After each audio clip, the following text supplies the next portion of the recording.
Thank you very much. Everyone can hear me, yes? Well, good. So my name is Mark Barlet. Couple things you need to know about me. I am hiding in the bushes because in the last 2 years I've lost 116 pounds and I don't have any really good press shots of me. So I was smart enough to take that one 2 years ago and I'll use that. I also, because I'm here at Microsoft, want to say a couple of things. During the day, I work for the Department of Homeland Security.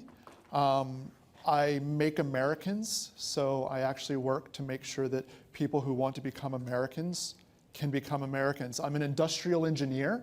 For those that don't know, that means I make processes.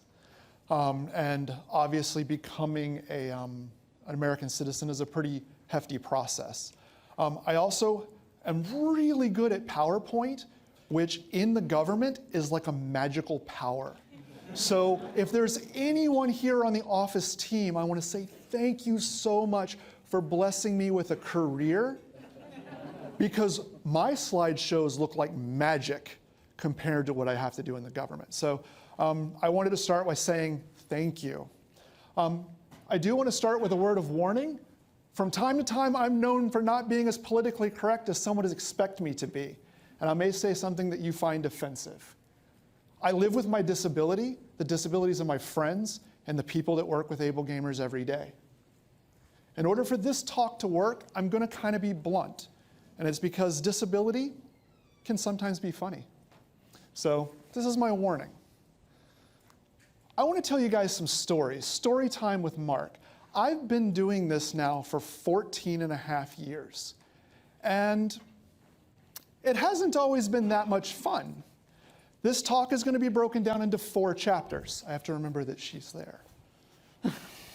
And chapter 1 I want to tell you about, which is forcing accessibility in Azeroth. Who knows what Azeroth is? I'm sorry. I have a confession to make. The confession to make is I am a bully. When it comes to accessibility, I will bully my way into the door. First story I want to tell you about is World of Warcraft. At the height, World of Warcraft had 12 million subscribers, literally dumped trucks of money, pulled into Blizzard and just dumped it into the yard every month. And they didn't even go pick it up. Some of it blew away. They didn't even care. That's how much money they were bringing in. Now, this game has 100 million accounts. And at the height of 12 million people, people with disabilities were big players. I want you guys to understand how big 12 million is. That is the entire population of those states. That's how many accounts. That's 100 million. Every person in this state had an account. That's crazy. When you have a game like that, and celebrities, video games, even my PowerPoint people should do this when it comes to me, you end up building layers between your fan base and your decision makers. And that's important because frankly, half the opinions of a player never work. Everyone has a complaint. You nerfed this, you nerfed that. These people are overpowered. I have a better idea. You suck. It's great. So they put walls between them. Now, in 2009, when AbleGamers was out there, we kept getting people that were sending us email. I've been banned from AbleGamers. I use this particular keyboard because I have this particular disability, and I was flagged as a cheater and banned, but I'm not a cheater. I'm just a person with disabilities trying to play this great game. Now, here's the thing. I'm out here in the circle. I'm out here in this circle. Who am I going to talk to? So in 2009, an opportunity arose, and I got invited to talk at GDC. Now, when I said I am a bully, you're going to find out why. And in fact, Tara is one of the people that called me a bully. So I thought, how can I get the attention of the decision makers, because I'm at least 1 or 2 steps in the circle because I'm talking at GDC. How could I get their attention? And here's what I came up with. I had a shirt made. And the shirt said, Blizzard hates disabled gamers. And on the back it said, ask me for details. I couldn't put the back up there. Now, do I think that Blizzard hates people with disabilities? I don't. But I had one shot. I had one shot to advocate for people who were playing this game who were locked out. Because remember, I'm on the outside of that circle. Who am I going to call? Nobody. So I asked Michelle Hinn to share the fact that this shirt, so she's complicit in this, this shirt existed. And it really does exist. It hangs in the bathroom at AbleGamers headquarters. And on the first day, there was a panel, and we're going to go way back. It was a panel, and Rob Pardo, who is the CEO of Activision or of Blizzard, and they were talking about the American all-you-can-eat model when it comes to MMORPGs, and the Asian pay-as-you-go model. And as you go to any panel, at the end of the panel, there was a dais, and people kind of came up to it. And I stood in front of the dais, and Rob Pardo looked at me and he goes, so what's your question? And I said, hey, why do you hate people with disabilities? He said, you and I need to talk. That's immediately what he said. He goes, you and I need to talk. And I was handing my card to all of the reporters that turned to me when I asked that question. And he goes, do you mind if you'll wait over there for me? And I said, absolutely, I'll wait over there. So I waited over there, and he finished holding court. That's what I always call that at the end of the day. At the end of this talk, you're welcome to rush up here before lunch, and we'll hold court. And he said, hey, why would you say that? And I explained to him, and he went, this is the first time I've heard of this. And I said, well, I'm on the outside. I needed to find a way to get in real quick. And he's like, well, I heard this shirt existed. And I'm like, it does. And he goes, well, what do I do to make sure that that shirt never sees the light of day? I said, I need contacts. I need people within your organization with the power to let me vet people who are being banned and email them to say, this is a real case of a person with disabilities not able to play their game. And he said, that's a deal. He goes, are you going to be at this accessibility meetup tomorrow? And I said, yes, of course I will be. He goes, there'll be 3 people that will show up there for you. Those will be your contacts. And then he says, so what about this shirt? And I just looked at him and said, what shirt? And he said, good. So that's why I'm a bully, because as an advocate, I'm on the outside, and I have to find a way to go through the layers. I will want to just say as a side note to my visually impaired friends, almost nothing on my slides have value other than their notes to me.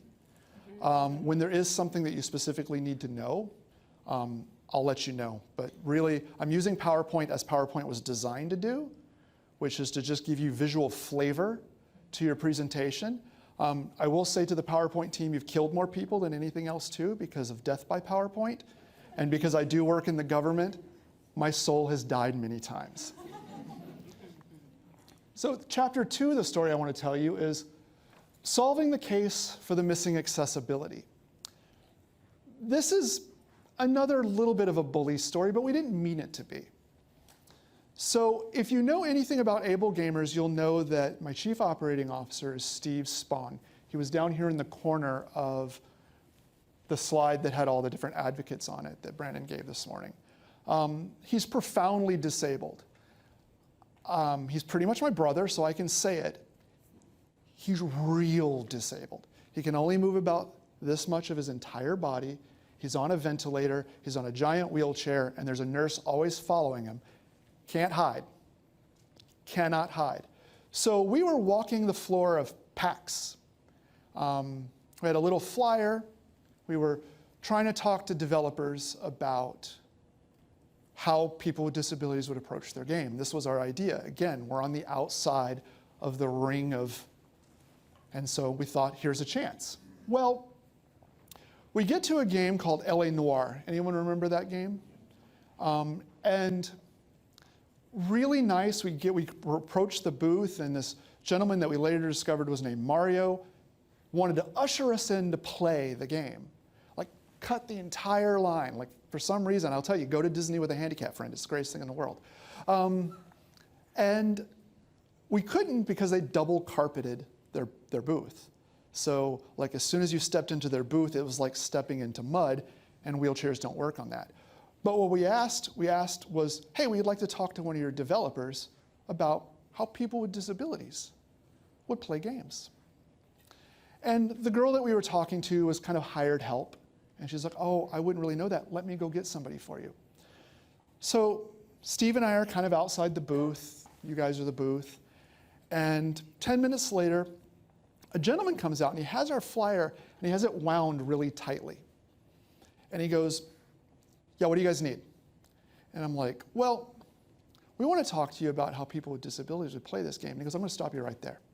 He goes, I don't have time for this shit. And he folded up our flyer and pitched it in a garbage can and walked back into his booth. Now, Steve and I looked at each other because we've gotten a lot of reactions. We've gotten a lot of, or I haven't, or, you know, some songs and dances.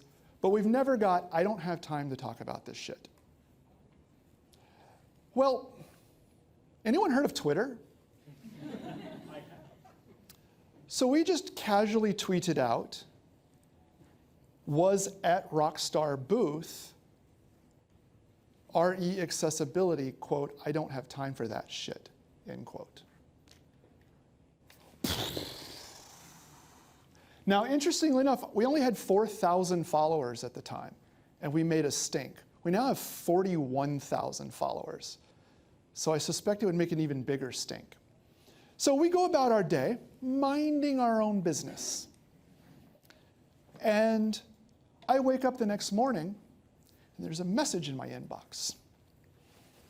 And the message in my inbox was from a vice president of publishing for Rockstar. And they asked, like, hey, something's going on Twitter. I'd like to understand what happened. So at like 5:30 in the morning, I'm typing up what happened. And the person responded that the guy said, was he behind a plant or something? Because the guy had actually said, it was just this one guy wanting to talk to me about stupid stuff. The guy didn't even notice my friend Steve. And his comeback was behind a plant. I sent my response, and the woman came back, and she goes, I heard a similar story. It's not quite the same, but it was similar, and I really want to apologize. After PAX, let's have a phone call. So after PAX happened, and Rockstar, now keep in mind, guys, who here is a fan of Rockstar games? Be honest, all right? They're not really friendly. If you know anything about them as a community, you're not going to get much from them. So we have this phone call about a week after PAX, and the person says, well, what do you want? Like, what do you want? And I said, well, we just want to, like, we're a little charity. We don't like asking a lot. And we said, well, we want to just have a couple of developers in a room. Let's just have a conference call so we can talk about how people with disabilities would play L.A. Noire. And the woman said, no. She says, no, that's not going to happen. She's like, and I'm like, oh, well, Rockstar's living up to their opinion of them. And she goes, I think we've done you really wrong. Why don't you come to New York City and we can have that in person? And I said, well, I can't afford that. We're a tiny little charity. And she's like, we got it, don't worry. So we planned this trip, and I drove up to Pittsburgh where Steve lived, and we jumped on a train, took a train to New York City. Rockstar had a fully accessible van waiting for us, and Mario, that person that I mentioned, was waiting on the platform of Penn Station. And they checked us into the Tribeca Hotel, which was $1,200 a night, 4 rooms, one for Steve and his nurse, and his mom and me. And They came out and had dinner with us that night, the developers, and I found out later that we spent $4,000 at the restaurant. We spent the next day at the studio going over LA Noire, bit by bit by bit. I'm sorry, I was looking at my slides. And we made changes to the game. They were making real notes right there because they were proud of this title. In retrospect, they probably shouldn't have been. And they really wanted to make sure that they heard our message. As an aside, one of the cool things that happen when you stay at the Tribeca Hotel is it's owned by Robert De Niro. And we were going to the studio. There was no place, because again, it's in Tribeca in Lower Manhattan, there was no place for the van to pull up so that Steve could load on. So Steve got to tell Robert De Niro's driver if he could send the Rolls Royce around so Steve's van could park where the Rolls Royce that belongs to Robert De Niro and is always on standby for Mr. De Niro would move so that the van could load up. And the guy did. It was pretty fun. We had this really great day talking to the studios. They took us to dinner that night. And we found out they were doing this on the day that the disc was in test because it had to be in the mail at midnight for gold so that it could get to the publisher so they could start the run. The day zero patch had 5 accessibility features added to it. 5, based on that conversation. 3 weeks had passed since we'd had the meeting and they already had fixes. This is AbleGamers. This is what we do. I put this in here for my Forza people. We use Forza a lot because it's a great driving game, and this young lady was actually driving for the first time and she was just ecstatic about it. Because she was driving. We always have this joke when they crash them, Microsoft charges us for those cars. And we also never put we always use the Fiat because it's an underpowered piece of crap. And when you give someone who's never played Forza like a supercar, it's just a disaster. This is just some of the work that we've done. We talk about accessibility all the time, and we talk about the great controller that's coming out, and we talk about these different fixes that we do, but sometimes accessibility is nothing but a piece of foam. On the screen, you see a gentleman who was at a convention that we wanted to do, and he was working another booth, and he kept coming over, and he wanted to play Fruit Ninja. But he had, and I can't say the name of the disorder he had because it's about 2.5 feet long, but he had hands on his shoulders. He was missing an arm. And he was kind of like sneaking in front of the Fruit Ninja screen with the Kinect, and he was trying to get it to work, and it just wasn't seeing him because there wasn't enough movement there.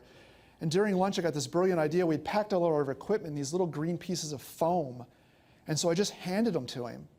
And all of a sudden, the Kinect saw everything about him, and he sat there and was just like playing for hours. And if you can see in this bottom picture, his mom is actually crying because she never thought that he would ever be able to play a game like this. To parrot something that was said in an earlier talk, AbleGamers has a fun-first philosophy.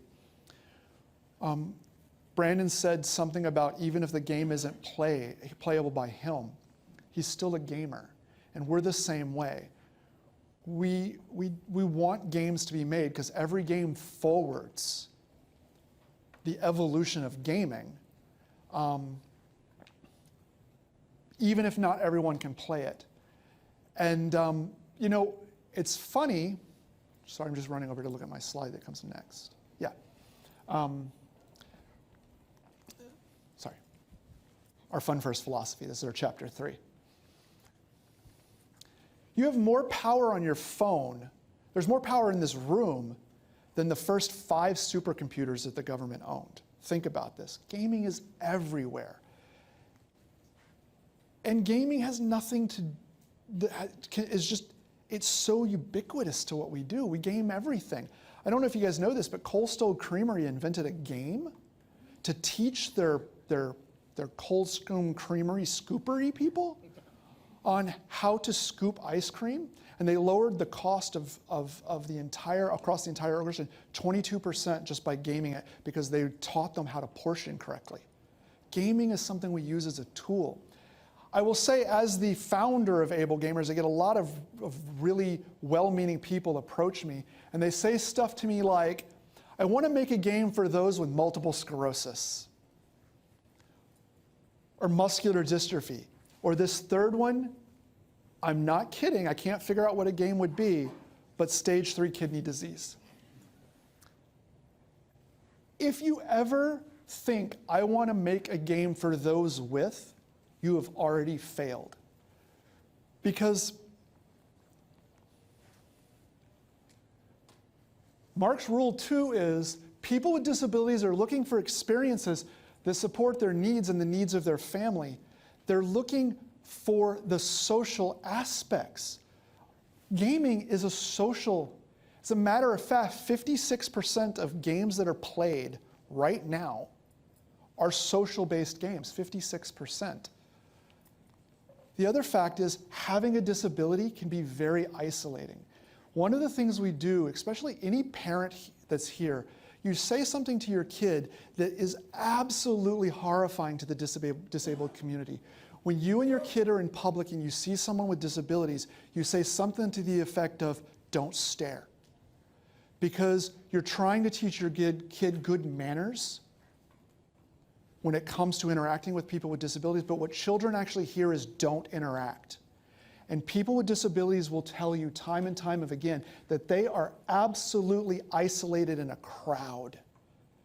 And what gaming allows you to do, and it was spoken about in one of our earlier talks, is it lets you, I think Brandon, you said, it lets you be whatever you want to be.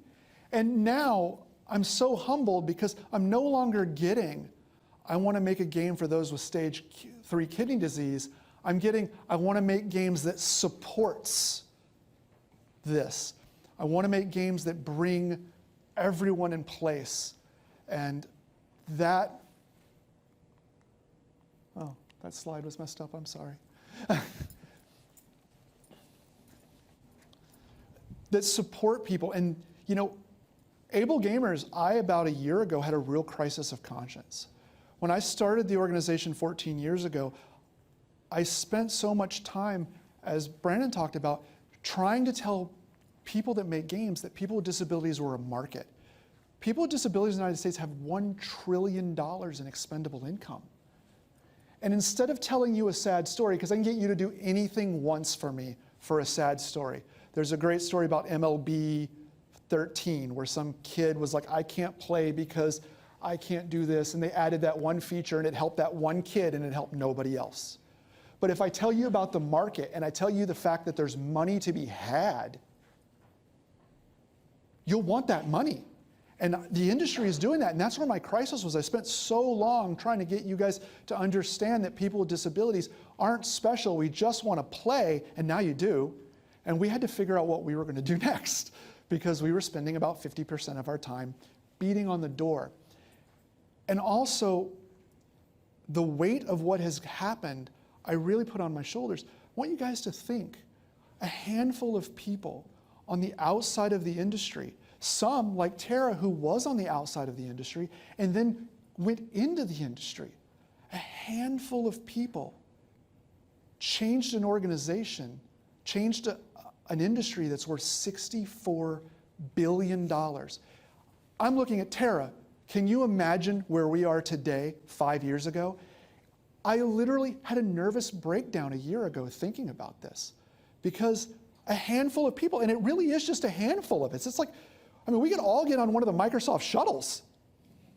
Changed a $64 billion industry, most of us from the outside, all of us starting from the outside. I want to tell you another secret about people with disabilities. This is one, again, that not only do people talk about. There are 2 types of people with disabilities, the born disabled and the becomes disabled. Now, I've never actually done this next slide before, but that's me. I became disabled. I was on a military career. I actually have a degree in clinical microbiology. So if anything itches, I could probably tell you what it is. And one night, I was working the night shift, and I went upstairs to get a pile of specimens, so think wet stuff that comes out of your body. And as I was going down the stairs at about 1:30 in the morning, on a very old pair of stairs and military leather-bottomed shoes, I slipped, I went over, and I shattered my spine in 3 places. I laid on the floor till 5 o'clock when a stat cerebral spinal fluid came in, and they were calling microbiology, and I wasn't answering the phone, so someone went downstairs, because you always put microbiology in the basement because it stinks. And they found me. And I was rushed from Malcolm Grow Medical Center, which is, I was actually a liaison for Air Force One, which is why Air Force One's there. I used to issue the blood that used to go out to Air Force One every time the president left. They rushed me to Bethesda Naval Hospital where I had surgery, and I was never supposed to walk again. So I'm technically what's called an incomplete paraplegic. Right here is where my break was. People that were born disabled seek ways to integrate into society. People that became disabled, because they have that frame of reference, seek to try to get back to where they were. I was talking to Steve, who's born disabled, and why we talk about this, and I wanted to come up with a test just to kind of show you guys how much you take things for granted versus someone who was potentially born disabled. I want you guys to all think of this question, and I asked Steve this. I said, okay, Steve, I can prove to you that we're 2 totally different people and you don't know my world. And he said, okay, do it. I said, where's the hot water on the sink? Where's your hot water, guys? It's over here, right? Steve didn't know that because he's never turned a sink on in his life. He was trying to Google it, and I said, I heard you're Googling. And he's like, wow, you got me there. Chapter 4. So I'm so excited because now that I don't have to teach you guys that we're marketing constantly, now that I don't have to browbeat that people with disabilities want to play and we don't want anything special, we want to just be with our friends, we're doing cool stuff. So I'm about to show you something that's never been seen before, but for a lot of you Microsoft people are going to be really excited. I have to read this long disclaimer. The AbleGamers Player Panel is a collaboration between the University of York and the AbleGamers, funded by a research priming fund of the University of York through the Justice and Equality theme and from the Melrell Center for Tolerance. All the data that is about to be presented, and this is from Jen Beeston, a PhD student on an intellectual blog. You guys read the rest of that, please. Point being is, we're actually doing research now into gamers with disabilities. I think is so interesting is some of the stuff I'm going to go over, we've talked about in this talk, and you guys are going to be really surprised. I will say for my visually impaired friends, all of the graphs and charts that I have, if you go to bit.ly, which is bit.ly.com/ablegamers67, I have a PDF that has all the data that makes up these graphs, so that if you want to check out the graphs later, just let me know, and all the data is there for you. So we did a study. So the AbleGamers Player Panel is a group of 427 now, people with disabilities who've given us all their demographic information and are available for studies. Interesting, they're available to you guys too. For the controller that just came out, we supplied 14 people to help test it through the AbleGamers Player Panel. Right? Yes. So Bryce said we need more testers. We pulled testers that met a criteria that fit, and we sent them controllers. We did this study, and the makeup of this study is interesting. 25% of the people had upper limb physical disabilities. 24% had lower limb physical disabilities, that would be me. 12% were other.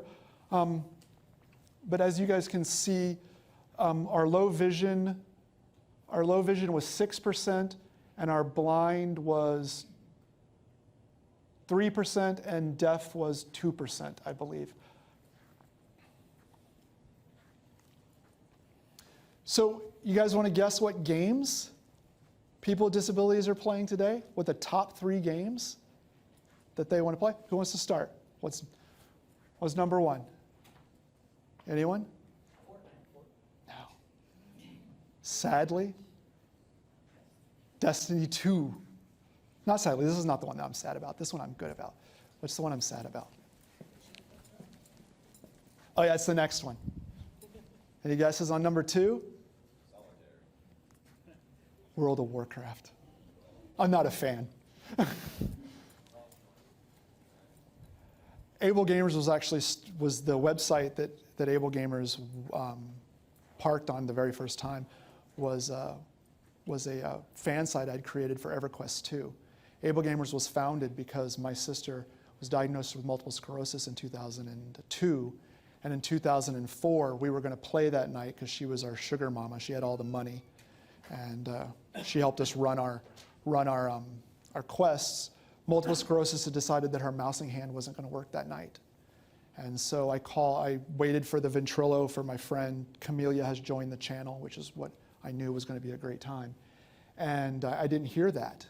And so I picked up the phone, and her husband, Albert, who was actually my dorm mate in the military, I had introduced them, and they were still married.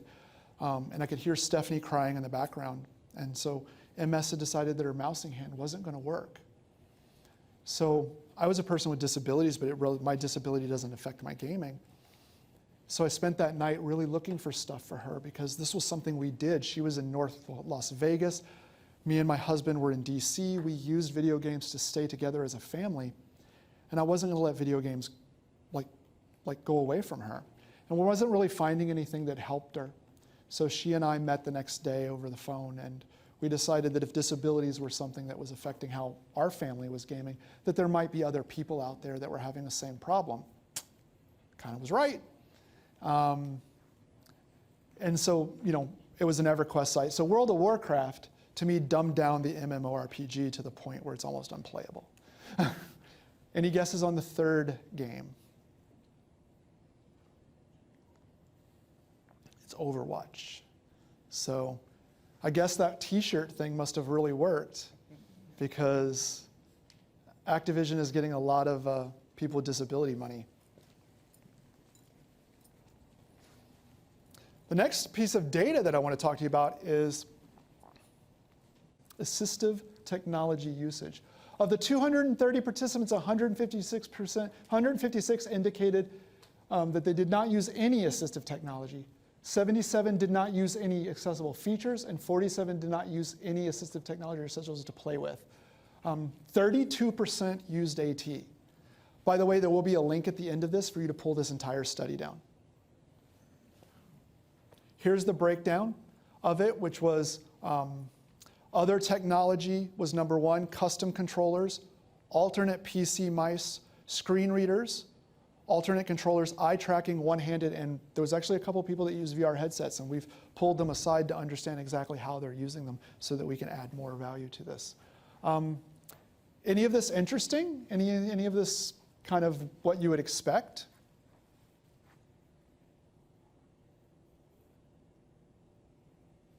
Let the shift change happen. The next question asked, 67% said they use software solutions to overcome issues. They're allowed to select from more than one option, and there was a total of 428 options selected, with each person selecting an average of 2.69 items. The number 1 item that they needed or wanted was key remapping. Number 2, turning on subtitles. Here's one of the things that I want to talk about the presentation before me.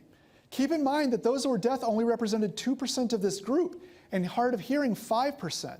What we're finding through the studies is people with cognitive disabilities rely heavily on subtitles to give them another layer of understanding.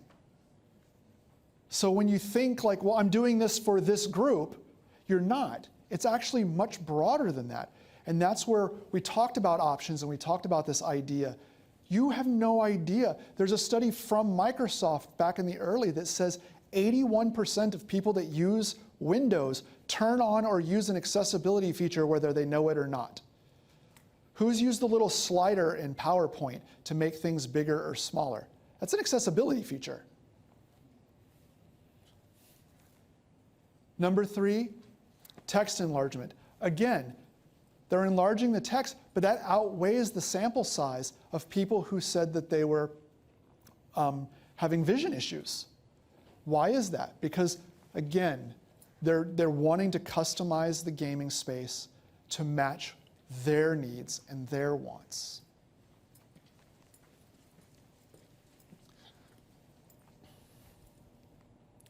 Are they playing alone? So we asked them to rate do not play, sometimes play, or very often across single player, local multiplayer, online multi, co-op multi, competitive multi, and one-on-one. As you can see, and I actually really can, it's funny, I see something that's really tragic about people with disabilities in this graph, and the graph is the one-on-one. A lot of people with disabilities say that they don't really play one-on-one, and that's because of the stigma of being disabled and that need to have a support group behind them. I'm not really worried about the local multiplayer because frankly, like local LANs are getting rarer and rarer. What I do love seeing though is the sometimes and very often across all of the online stuff. Guys, who here has logged into a game and not seen a friend and went to go find another game to play? That means you didn't log into that game to play that game. You logged in to play that game with that friend or friends. You know, who's hunted for a friend to figure out what game they're in? Yeah, me too. We asked them who they're playing with. Blue was real life friends, friends of friends, online friends, guilds and clans, and strangers. The data shows, and again, the local multiplayer, you're always going to be playing with real life friends because how else would you set up a LAN? I love the online friend is so high on all of these. I know so many people with disabilities who've met the loves of their lives through games because games allow you to present yourself in a way that what I always call the trappings of disability don't define you. I can't see the slide, so I have no idea what's coming up next. Communication channels, how they're communicating in game. There wasn't a really good way of putting this into a slide, so I'll just let you know that 59 said they used Discord, 33 used PlayStation Chat, 26 used Xbox Party Chat, 25 said Skype, 11 TeamSpeak, 2 Mumble, and 1 Ventrilo. Showing my age because back in the day it was all Ventrilo. That was the only thing we had.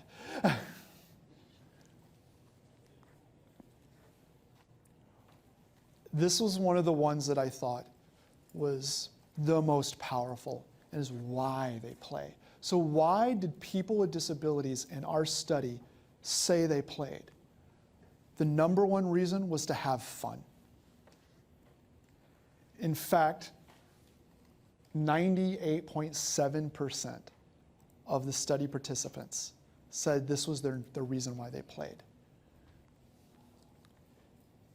86.5, I actually am numelectic, so I have dyslexia of numbers. So you'll often see when I look at a number, I look away because it's the only way I can say it. 86.5 said that they helped them to relax. Who here plays video games to help them relax? If you didn't raise your hand, you're not a gamer. Number 3, to be a part of a community. We're social creatures. Even the most introverted among us still has other little introvert friends.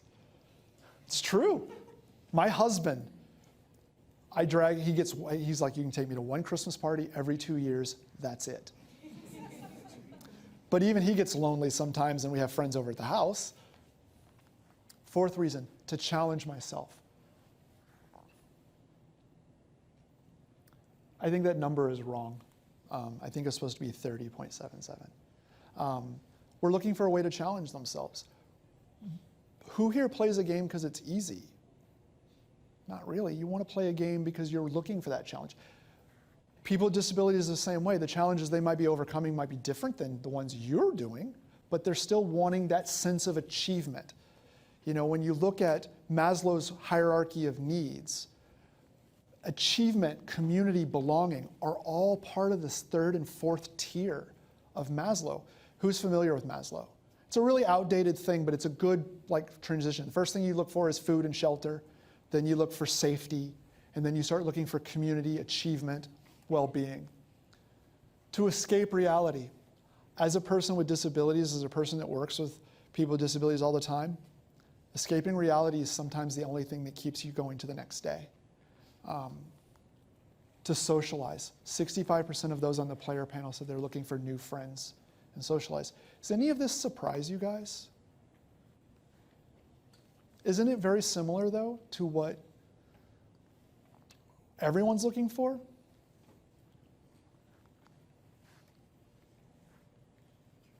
You can actually download this entire study right here. It is bit.ly/AbleGamers979. I just threw some numbers at the end of it so that it was... so you can download this full study. This is a great slide.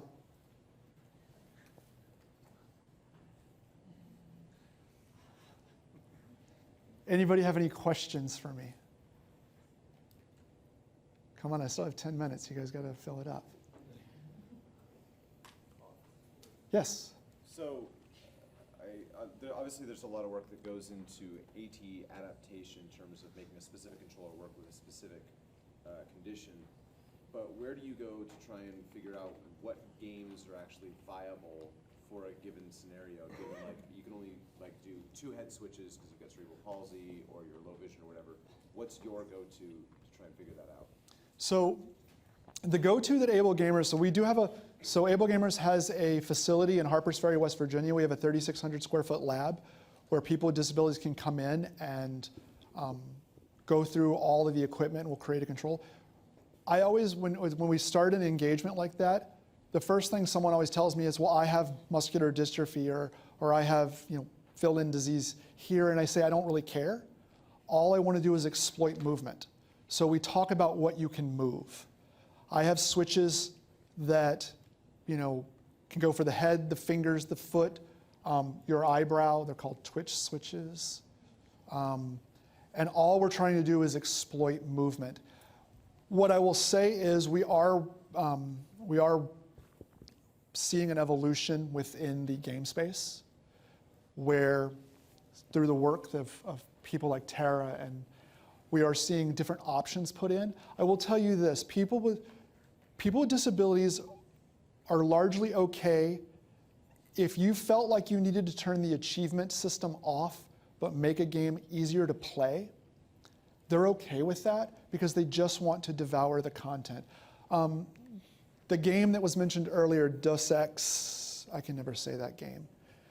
It has, when you first get into it, it has 4 different things at the very front, and it's like, tell me a story, and it goes all the way to the hardest thing ever.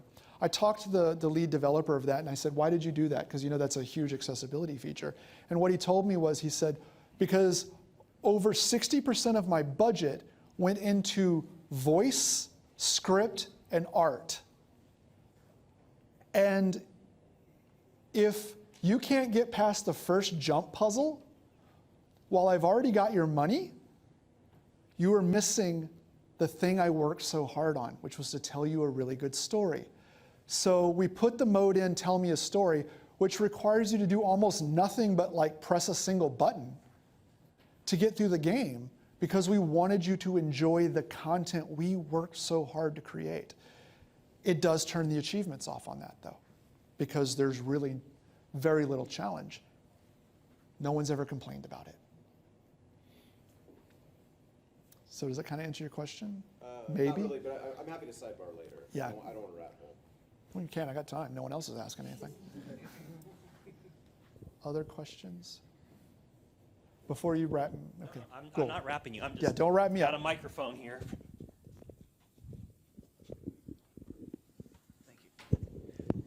Thank you. Okay, Mark, I just wanted to ask this one quick question regarding you talked a lot about the actual gaming space and how game developers and try to integrate features into their games.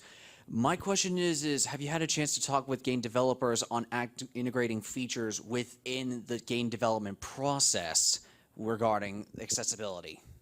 So there are a few groups out there, and I really wish I could find a leader to take it because I just don't have the bandwidth for it. But there are several people out there that are working, for instance, to make plugins for Unity and things like that, to work with closed captioning, to work with colorblind modes. I really wish I could find a leader in the gaming space that could kind of spearhead and wrangle the group. But there are a bunch of people who are independently working on creating pipeline tools for accessibility. I will say that thinking accessibility earlier in your design process is obviously a way to get accessibility cheaper, but the answer to your question is yes, but it's not a unified front. I know, like, for instance, there's Victoria who's working on a plugin for closed captioning in Unity. I know another guy, Christopher, who's trying to figure out how to like make a canned colorblind, but there's not a unified effort, and I need someone in the game space to take that. If you want to be that person, we'll trade cards later. More than happy to do it, because this is just coming from a personal standpoint. I actually want to make games specifically regarding the animation standpoint, but to be perfectly honest, working in Maya is a little bit of a pain in the butt, mostly because there are some plugins and some shortcuts that require the use of multiple keys, and missing a hand, it's not exactly easy to work with. So if I could spear something like that, I'd be more than delighted to do it. Excellent. We'll trade cards afterwards.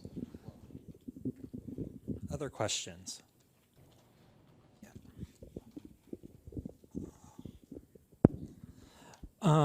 I just wanted to ask you about a contrast between two things you've mentioned. So you were just recently talking about that story about Deus Ex and a story mode that basically makes it super easy to go through the game with minimal player input.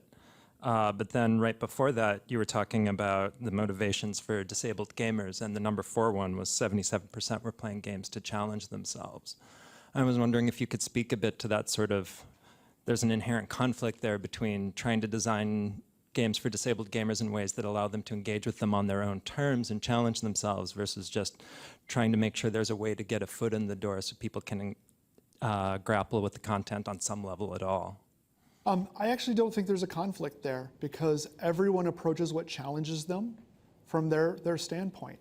So if you're a cognitively disabled person, tell me a story might be challenging, and it might be, but it also might be what you need to go through first in order to take the next mode, because you need an understanding of how the story is going to lay out, because that's just the nature of your disability. What's great about that example was there are 4 play modes, so you can kind of tailor the one that's the challenge for you.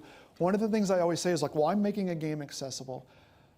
Accessible, and the word accessibility is a really weird word, because everything is accessible from the standpoint of the person who's using the technology. What's accessible to me might be different than what's accessible for him or you.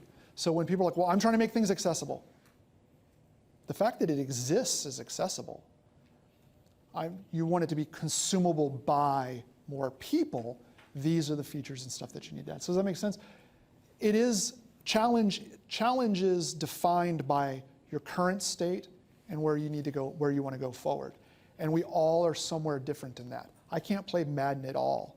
I will say Madden did a really good thing about 5 years ago. They let you play like a scrimmage at the very beginning, and then they tailored the game to take over certain things for you based on how well you did there. There's a complete accessible feature that was just hidden because they wanted the game to be more accessible to people who hadn't played football games in it before, because they wanted to sell football games. Any other questions?